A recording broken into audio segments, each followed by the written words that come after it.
The three of you go halfway around the world with a violin, a cello, and a banjo. With the violin and cello, you affirm common approaches and similar sounds, even when everything around you looks and sounds different. But your audiences have mostly never seen a banjo before. In this case, what you affirm is the common love of music. You realize that music never lets you down. You're listening to 2233, a podcast of exchange stories. We climbed to the top of a mountain where one of the holiest temples in Cambodia sits, with a group of university students who gave us some history and some information about the temple at the top. But when we got to the top, after us, a monk was climbing the stairs. There was also another older gentleman who seemed to be sort of accompanying him. And the older man got up first and then was waiting for the monk. And he said something to the monk, and the monk laughed. And one of the students translated that the old man had teased the monk for being too slow to get up the stairs. And everyone laughed. It was a very, very universal and joyful feeling that humor is, like music, is something that sort of transcends your environment, sort of no matter how serious a place you may be in, or how holy the person or the place might be. You can still tease a monk. And it was a great moment. This week, the difference between a violin and a fiddle, the supergroup Harpeth Rising, healing a country through the arts, and an exclusive Little Nook performance. Join us on a journey from the United States to Singapore and Cambodia, and learning that anything can be something. It's 2233.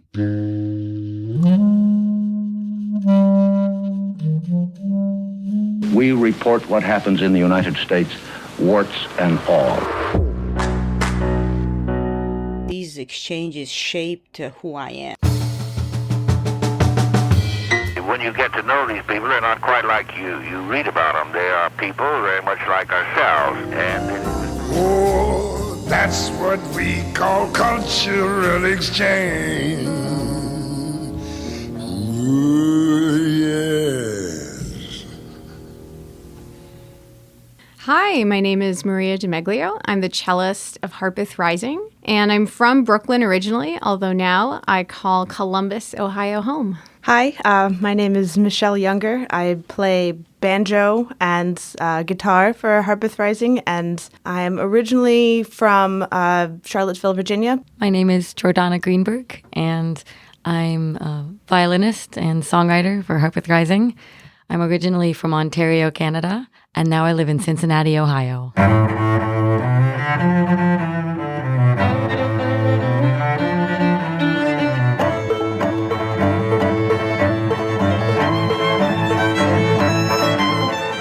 We're a musical group, a band that's been touring and performing full-time for about 8 years. International touring has always been a big part of our identity and growth as musicians. One of the first things that we did actually as a band was go overseas. And so we found out about this program and we're really excited to become a part of it. I know that for me personally, being from Canada and moving to the United States, even though that's not an enormous cultural shift, it was enough of one, especially as a kid, that I feel like I've been using music as my best form of communication for most of my life. So the idea of the cultural exchange and the way of using music to interact with and understand other cultures felt really exciting to us, and like something that would be familiar and also provide us with the opportunity for some new growth. We ended up being sent to Cambodia and Singapore, and I don't think we could have imagined going any place more wild and wonderful, or different to us, or different from each other in a lot of ways as well.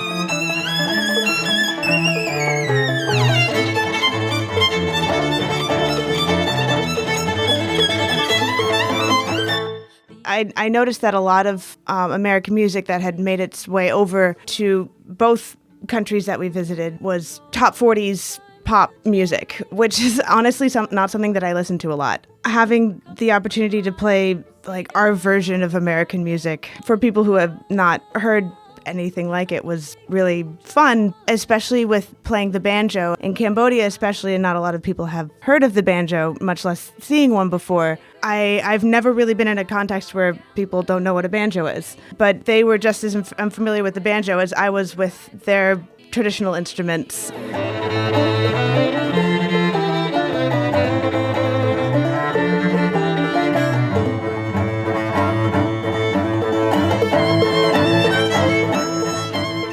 I think one of the revelations for me of the very first few days of the trip was that I had never particularly thought of our music as being Western. I think because we're influenced so deeply by classical music. But one of the first things that we did in Cambodia was a workshop with these incredible young string students, 10 to 17.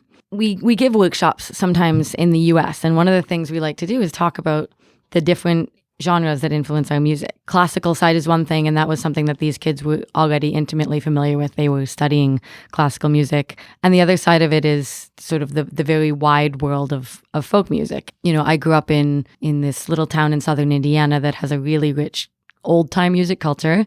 And so in addition to studying classical music, I was also learning old-time fiddle tunes. And so we like to ask kids, do you know the difference between a violin and a fiddle? The answer, by the way, is really that it's not a different instrument. It's how you play it. We were going to play something that sounded really classical and say, you know, doesn't that sound classical to you? Doesn't that sound like a violin? And then we were going to play something old-time influenced and say, and that's an example of fiddle music. And our translator, who spoke absolutely amazing English, was confounded. She hadn't heard the word fiddle, and I in the moment couldn't think of a way to describe what it could be. And it was this moment for me where I just thought, in this context here in this country, we are so Western.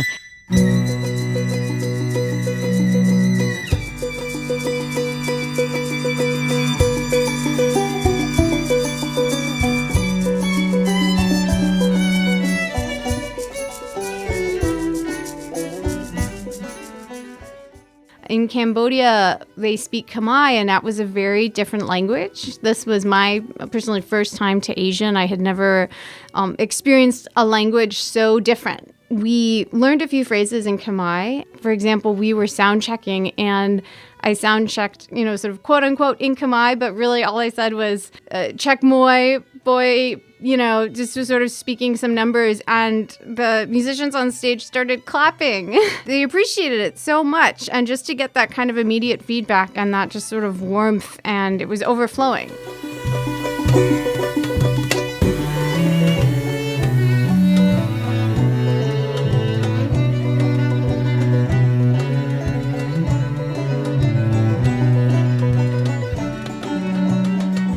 In that first workshop, I was immediately struck by the degree of trust that is engendered by playing music. And I think especially by playing original music, that when you're agreeing to open yourself up in that way to people, they respond by opening themselves to you, and that the language can make you have to think more creatively about how to do that, but it definitely doesn't stand in the way. And that there was a theme throughout the entire trip in both countries of feeling like we were in these incredibly foreign places, and that if we had just come as tourists to kind of look at things and not be a part of them, that we wouldn't be experiencing these connections and this trust. In that same first workshop in Cambodia, I sort of tentatively asked the students if they like to sing. And that's a question that in the United States, if you ask students, is often met with discomfort or eye rolls even. But these kids, immediately a group of them actually came up onto the stage I asked them if they wanted to learn a chorus of our music.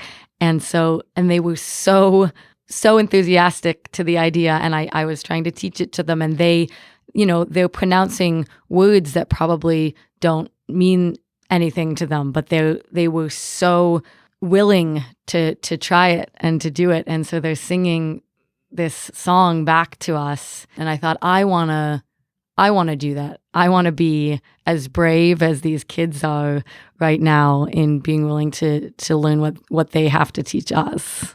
I saw you pull the planets out of orbit. I saw you push a wave back to the sea. I watched you quench a fire with the sweat swept from your skin, and then I heard you sing a song of victory. It sounded like the voices of 100,000 birds who had never known the confines of a cage. It sounded like the heartbeat of a warrior at rest, sustained by both harmony and rage. It sounded like the weeping of a nation gone to war over something it was unprepared to fight. It was only then I realized there's no victory in song, but in the singing there is glory, there is might. We sat together silently overlooking Eden, relying on the rhythm of the soil to sustain us for a while, to give our hearts a rest from the cadence of our sanctioned mortal coil. It sounded like the thundering of hoofbeats on the earth, running for the sake of joy and speed. It sounded like the tolling of frogs on the bank, a volley of oral symmetry. It sounded like the whisper in absolute dark of the leaves caressing summer's night. From the stillness of the forest came the howling of the wolves, singing in their glory and their might. They sang of distant galaxies expanding towards each other, till they collide, no, they combine into a perfect integer. Prime, indivisible, Euclidean and whole, encompassing all others, one consciousness, one soul. It would sound like the ticking of an atomic clock, synchronicity, polyphony, 5-1. It would sound like a prayer in the darkness, a Hail Mary, a goodbye, an end run. It would sound like an explosion of red giants and black holes, the harmonics of the northern light. The whole sky above and tectonic plates below would be vibrating in their glory, and their might.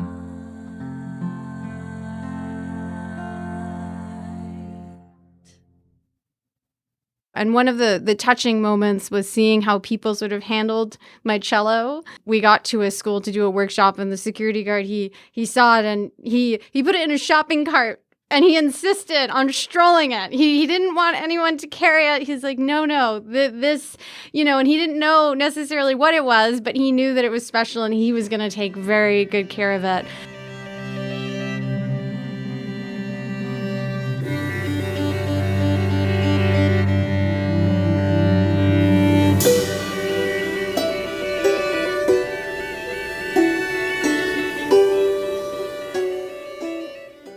A very memorable experience was working with a local percussion ensemble that was all female in Cambodia. And this was for our final performance, and their name is Medja. I believe their name means strong woman, and Meti.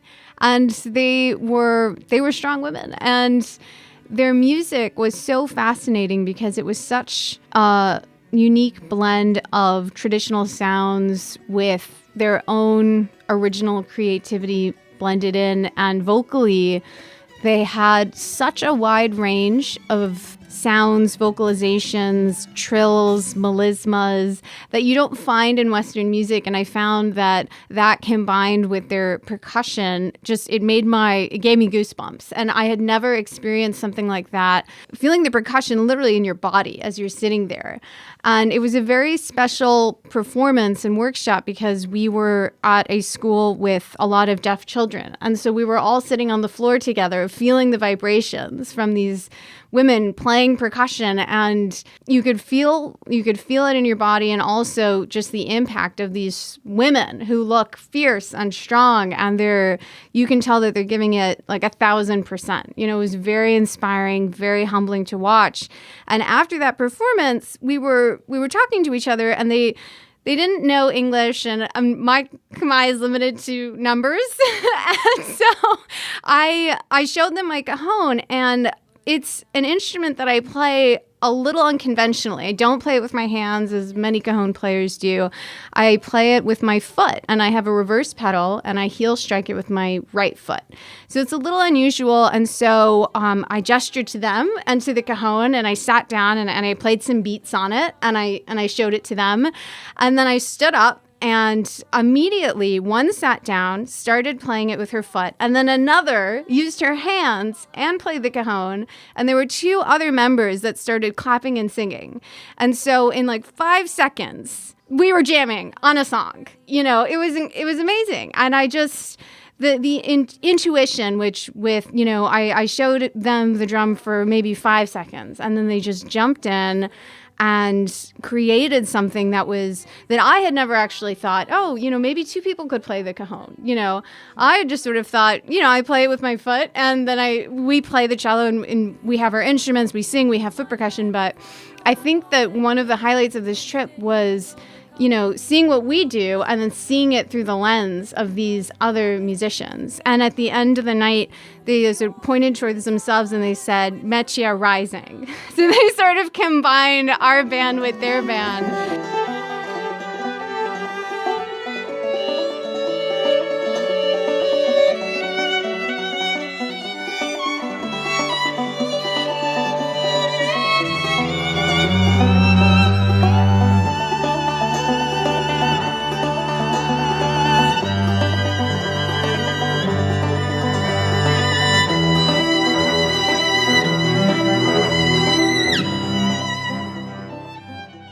In Cambodia, we worked with students with disabilities. I'm pretty sure that there's not a lot of support for persons with disabilities. This music and arts and dance program, it really struck me, and it's something that's going to stay with me for a while. That the fact that there is this arts program, and using art as communication and as healing and as fulfilling part of life. Again, not a lot of people in Cambodia know of the banjo, and there was this one boy there who was blind, and he wanted to feel it, and so I gave it to him, and he strummed it, and he was tapping it, and he was loving it, and I just sort of got goosebumps, and it's a special moment.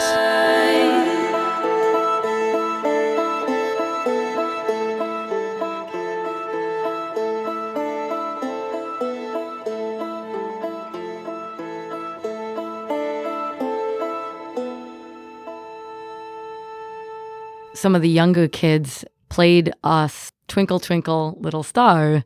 It was such a lovely moment for me because I also teach kids about their age, and I teach them the same music and I teach them the same variations, and I'm looking at these kids. They were playing amazingly with beautiful sound and their posture and their hand position, and I thought, I am connected to them and to their teacher from across the world. We are trying to do the same thing in different languages, in different places. People always like to talk about how small the world is, and I don't usually feel that way. I usually feel like the world is enormous. But in that moment, I felt like it's just, there are certain things that you can count on, and music is one of them. Early riser, what do you see? Do we get another chance today? to the fires last year and to hatred the year before that. But we rebuilt all the storefronts along the main drag, and the earth will overcome given time. And those who stay know what remains here isn't fear or devastation or a flag.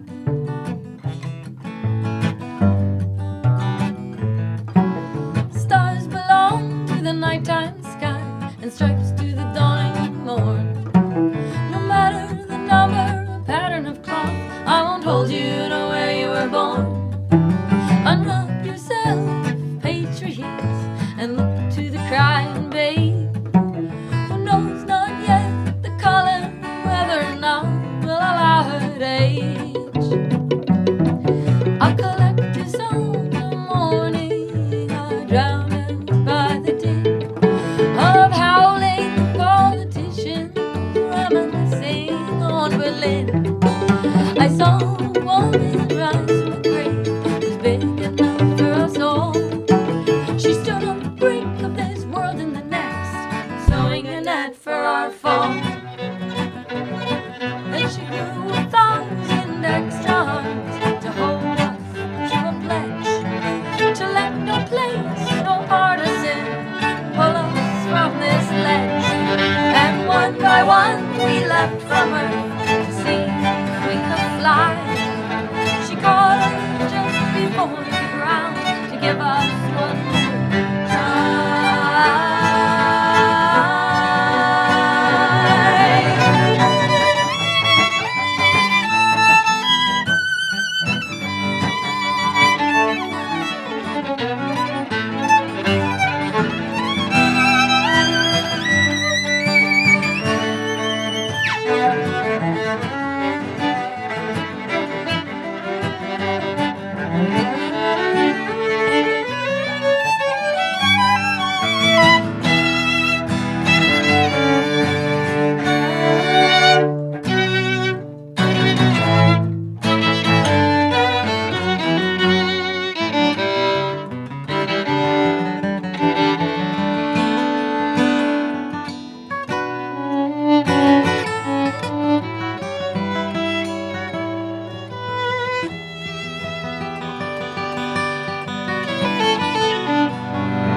Early riser, what do you see? Do we get another chance today? We nearly lost the city to the fires last year and to hatred the year before that. But we rebuilt all the storefronts along the main drag, and the earth will overcome given time.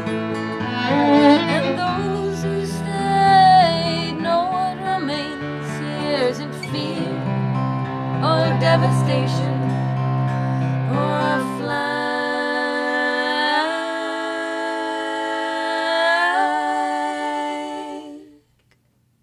One thing that struck me was how shocked people were or impressed that we were playing original music. There's not a lot of original music in Cambodia. A large part of that is due to the fact that a lot of the artists and musicians were either exiled or killed during the Khmer Rouge. There are organizations like Cambodian Living Arts and others that are trying to bring back and preserve original Khmer music and culture and arts and dance. There's this mission of art and music to sort of heal the country that is still in healing. And it made me want to explore Khmer traditional music, Khmer original music.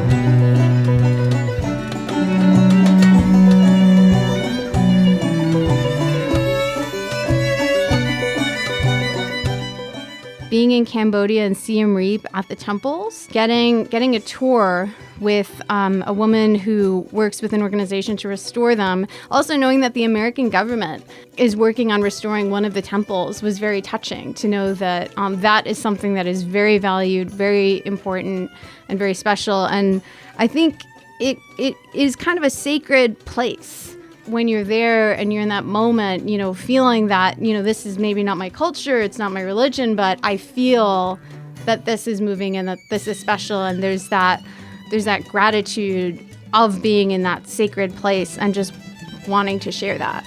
And I think that the temples was definitely a moment in which we felt that if we could bottle it, and be able to share that.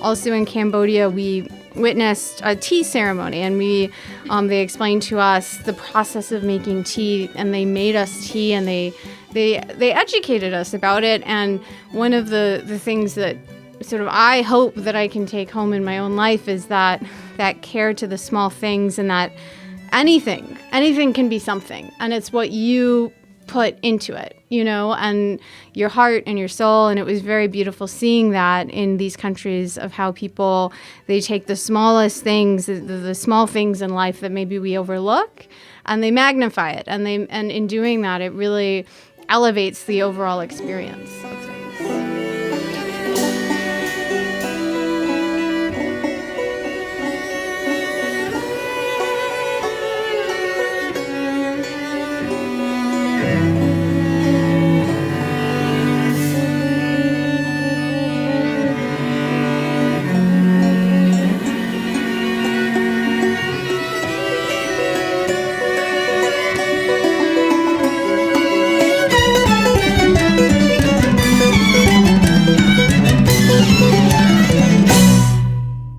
One of the challenges that we were charged with on this tour was to talk about women's rights and female empowerment, both in terms of music and life.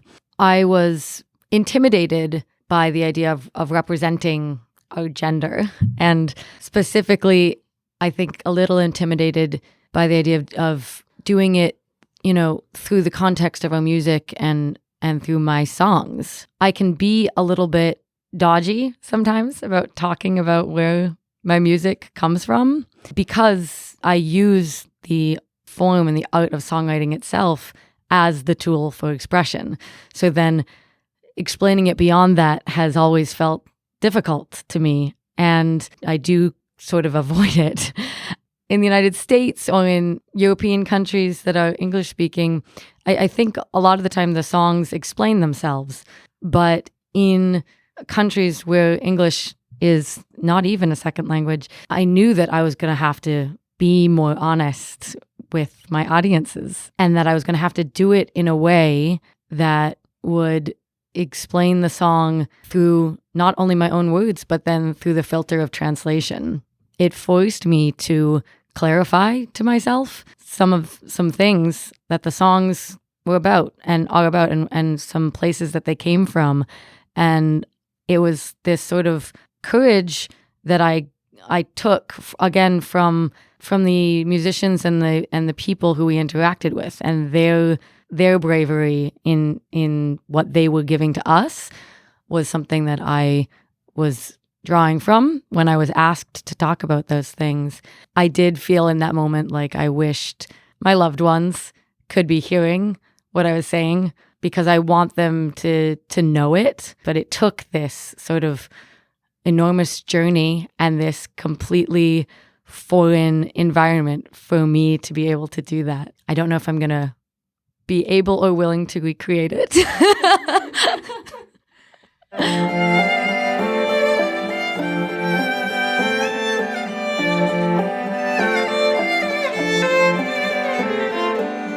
Oh, what a long, long journey that you have flown to get to me. Did you ever think of stopping as you passed on Galilee? Many must have called you to a shelter along the way. When they said you'd never get there, to them what did you say?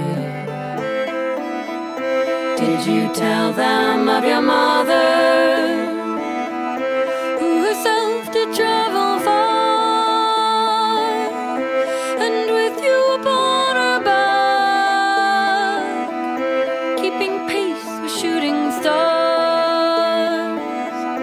Did you tell them of your father, who taught you how to soar on a current from the ocean, your map the sandy shore? Or were you deep within a daydream of resting here with me? Could you feel my deepest longing 1,000 miles out at sea? I wait for you by evening, and I wait for you by morn. I rejoice at clearing skies, and I weep through every storm. When your odyssey is finished and you drink of reddest wine, do you remember what it felt like in your body and your mind? Or does it slip away from memory, staying far from our delight? So when the time comes for returning, you may once again take flight.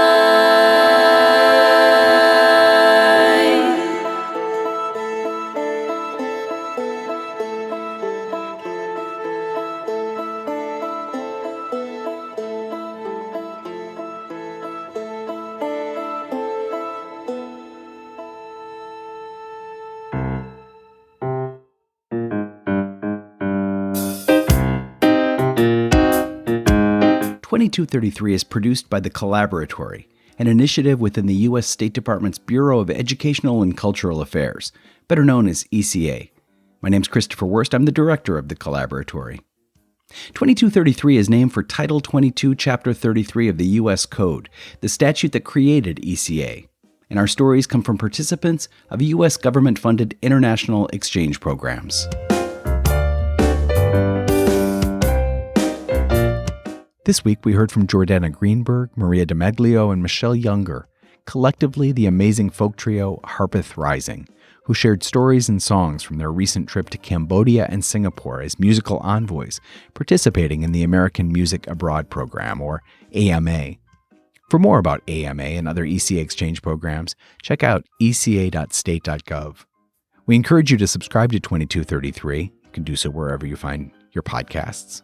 And we'd love to hear from you. You can write to us at ecacollaboratory@state.gov. That's ecacollaboratory@state.gov.